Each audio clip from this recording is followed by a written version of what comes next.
Di akhir bulan Oktober 2011, aku diajak oleh tanteku untuk mengikuti acara bootcamp yang tentu sangat berguna untuk pengembangan diri. Lagi-lagi sesuatu terjadi.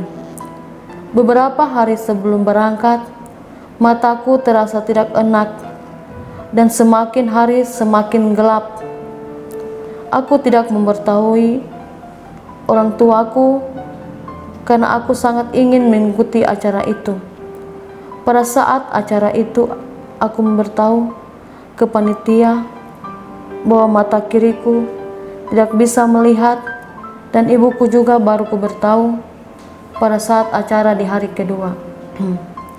Ibuku terguncang, tapi aku tetap mengikuti acara tersebut sampai selesai. Sampai di rumah, rupanya ibuku juga belum memberitahu ayahku tentang mataku. Rupanya ibuku takut memberitahu ayahku dan sedang mencari waktu yang pas.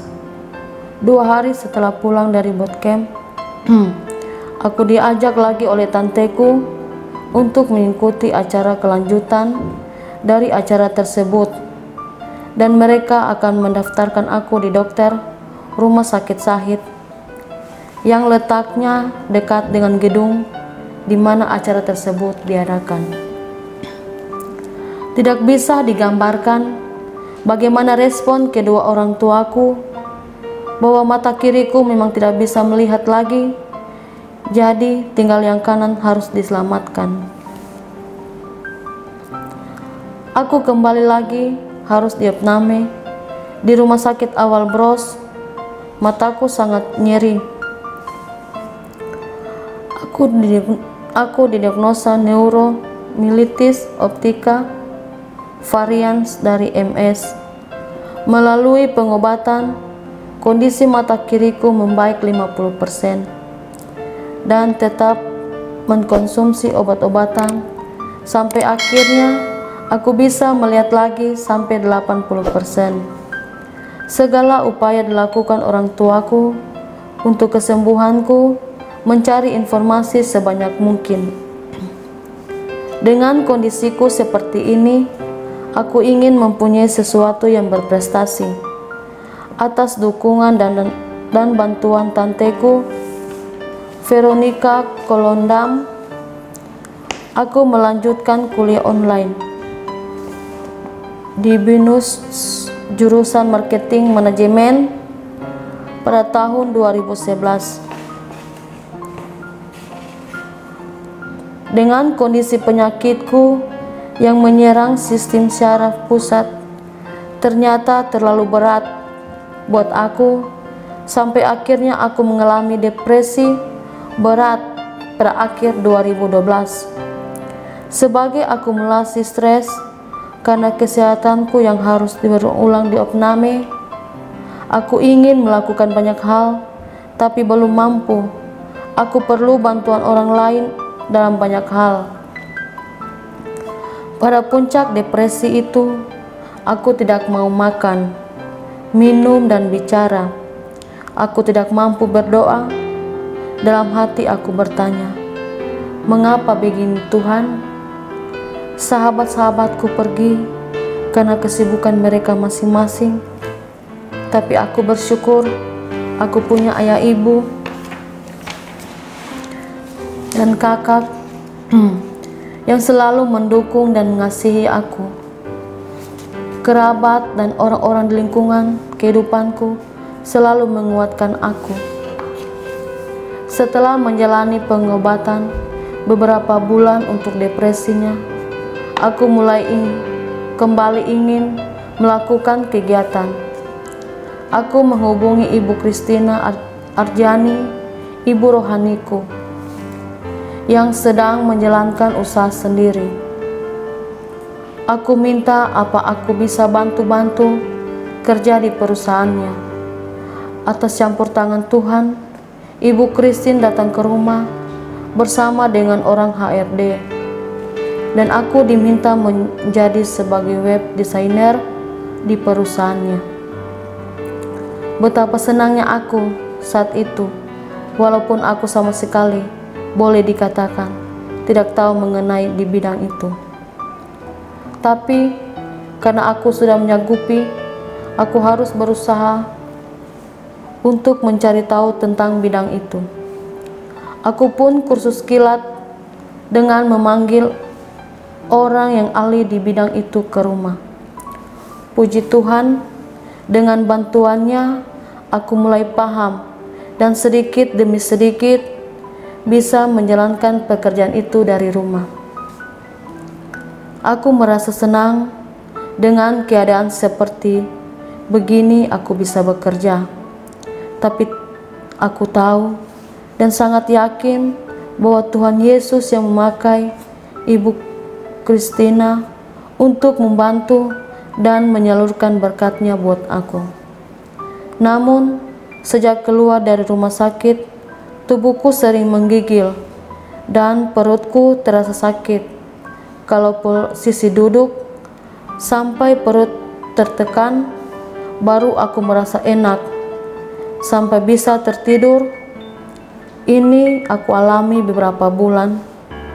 Dari setiap kontrol ke dokter ahli syaraf, pengganti dokter yang awalnya menangani aku di rumah sakit awal Bros, tidak ada direkomendasikan untuk periksa di bagian perut.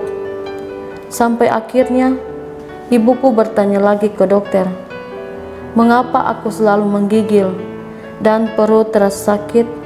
Baru kemudian direkomendasikan untuk di USG, dan hasilnya ternyata benar. Ada yang tidak beres di bagian perutku, dan rupanya ini sudah lama. Ginjalku membengkak karena penuh dengan urin yang disebabkan oleh tidak maksimalnya kerja kandung kemih untuk memompa urin keluar, sehingga urinnya naik ke ginjal dan aku harus dioperasi, dipasang stent seperti kabel tipis yang dimasukkan ke ureter kanan dan kiri untuk melancarkan keluarnya urin dari ginjal ke kantung kemih, dan itu untuk sekitar 3-6 bulan di dalam ureter dan dioperasi lagi untuk dikeluarkan, dan itu tidak sedikit biayanya. Dengan keadaan ekonomi keluargaku yang boleh dibilang kekurangan karena orang tuaku tidak punya penghasilan selain dari warung kecil yang tidak begitu ramai pembeli, dan sejak awal sakit sudah berkali-kali aku harus diopname yang tentunya memakan biaya yang tidak sedikit.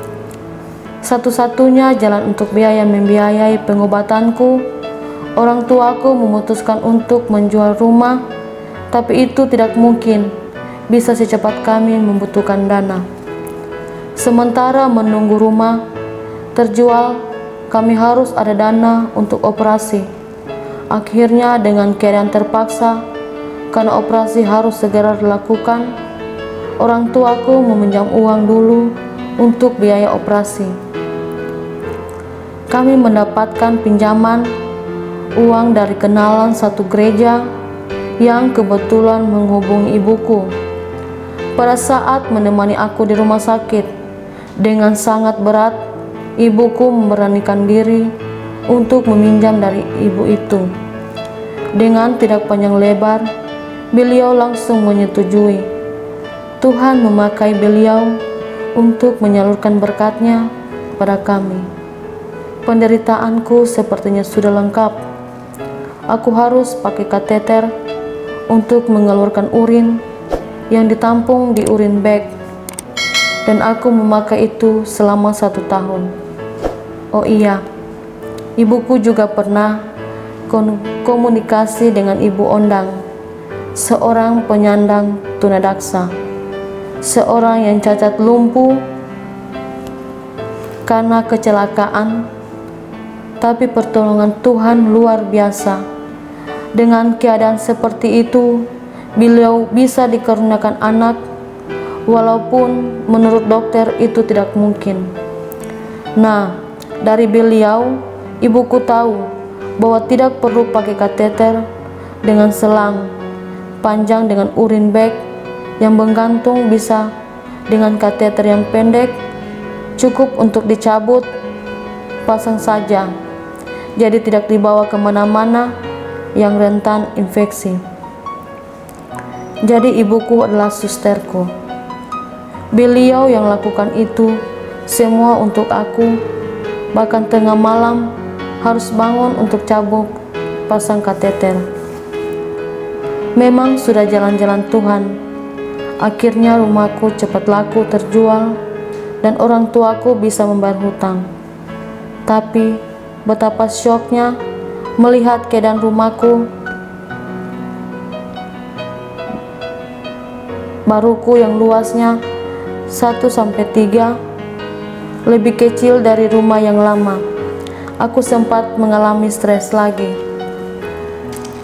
Puji Tuhan, sejak kami pindah di rumah yang baru, kira-kira di awal tahun 2015, ayahku mengurus untuk ikut menjadi peserta program pemerintah yaitu BPJS. Sehingga biaya-biaya pengobatan sudah agak tertolong walaupun tidak 100%. Karena banyak obat-obat yang mahal, justru harus kami tanggung sendiri. Aku mulai bisa menerima kenyataan bahwa aku sekarang tinggal di rumah yang sempit. Kira-kira awal tahun 2014, aku mulai kembali ke keinginanku untuk kuliah. Setelah 1 tahun cuti, aku juga merasa tidak enak dengan tanteku yang sudah mendukung dan membiayai kuliahku. Jadi aku putuskan untuk mengaktifkan kembali kuliahku. Aku sangat menikmati dengan kuliahku dan juga aku mulai aktif untuk latihan berjalan, berawal dengan memakai sepatu khusus dan walker bisa sampai 2-3 meter jauhnya. Lama-kelamaan aku semakin semangat dan aku coba dengan tidak memakai sepatu, tapi tetap dengan walker, dan yang tadinya dibantu ayahku juga memegang walkernya. Namun aku berusaha tanpa dibantu ayahku dan puji Tuhan bisa sampai 10-15 langkah. Betapa senangnya aku saat itu. Dan untuk mengisi waktu, aku juga suka menciptakan lagu-lagu, membuat kue, desain baju, dan menjual kaos-kaos rohani secara online. Puji Tuhan, lumayan banyak yang membeli kaos-kaos rohaninya. Pembelinya ada yang di Kalimantan, Bali, Surabaya, Malang, dan Jakarta. Dan beberapa kali aku memberi kesaksian pujian dari laguku sendiri di gereja kami. Dengan berjalannya waktu, aku harus menghadapi ujian di bulan November 2014. Sepertinya aku sudah mulai stres lagi, tapi aku tetap memaksakan untuk terus belajar. Hari pertama ujian aku jalani, tapi sampai di rumah aku tak bisa bicara dan mata dibuka terus. Gejala-gejala depresi sudah mulai kelihatan. Ibuku sangat bingung dan akhirnya orang gereja datang bersama pendeta dan aku didoakan. Setelah itu aku mau bicara, tapi cuma untuk mengatakan aku tetap mau ikut ujian. Besoknya aku tetap mengikuti ujian, tapi dengan kondisi tidak mau bicara apapun, bahkan dengan teman-teman kuliahku juga. Jika mereka bicara, aku diam saja. Ketika aku sampai di rumah, puncak stres tiba. Mataku terbuka terus, tapi tidak mau bicara apapun dan tidak mau makan dan minum. Lagi-lagi aku dibawa ke rumah sakit. Keesokan harinya, dan aku dirawat lagi di rumah sakit Cikini di bawah penanganan dokter psikiater. Beberapa hari aku sudah mulai bicara dan akhirnya diperbolehkan pulang. Tapi aku mulai merasa sakit dan nyeri di kedua mataku, seperti disayat-sayat, dan juga di kepalaku kalau aku paksakan bicara. Awal Januari 2015, aku kembali konsultasi dengan Dr. Ali Syaraf di rumah sakit RSCM dan dinyatakan ada kekambuhan di penyakitku. Aku harus dirawat lagi untuk 3 hari untuk mendapatkan pengobatan steroid tapi karena ruang rawat inap penuh, aku ditangani di IGD selama 3 hari. Pulang pergi. Setelah itu tetap harus kontrol ke Dr. Ali Syaraf tersebut. Suatu hari aku jenuh di rumah dan minta ibuku untuk mengantar aku ke salon untuk dimeses. Sambil menunggu, ibuku membaca majalah Kartini. Di situ ada kisah seorang gadis yang lumpuh karena kecelakaan dan citranya hampir sama dengan aku, di mana ibunya harus merawat sendiri tanpa ada suster atau pembantu dan juga harus pakai kateter. Ibuku bilang, coba kamu cari tahu di mana bisa menghubungi gadis tersebut. Akhirnya aku bisa dapatkan di Facebook dan kami pun bisa berkomunikasi dan sharing tentang kondisi kami masing-masing. Sementara itu, kondisi tetap nyeri di mata dan kepala, dan akhirnya aku harus dirawat lagi untuk mendapatkan pengobatan steroid selama 5 hari berturut-turut dan harus diperiksa lagi semuanya, darah, röntgen, dan MRI. Pada saat aku di rumah sakit, teman baruku itu mengirim 2 orang dari Abalov untuk mengunjungi dan mendoakanku. Setelah 12 hari aku dirawat, aku diperbolehkan pulang dengan kondisi yang tidak jauh berkurang, dan aku tetap harus minum obat-obat antara lain steroid juga, dan akibatnya mukaku jadi seperti moon face dan badanku juga makin lama makin gemuk. Sejak itu kegiatanku berkurang, cuti kuliah, latihan berdiri, dan jalan pun baru beberapa kali, dan itu pun tidak sampai 5 menit. Besoknya aku merasa lemas. Untuk mengalihkan perhatianku dari penyakitku, aku fokus ke lagu-lagu yang aku ciptakan sendiri dan terbesit untuk bagaimana caranya supaya lagu-laguku bisa direkam dalam satu album.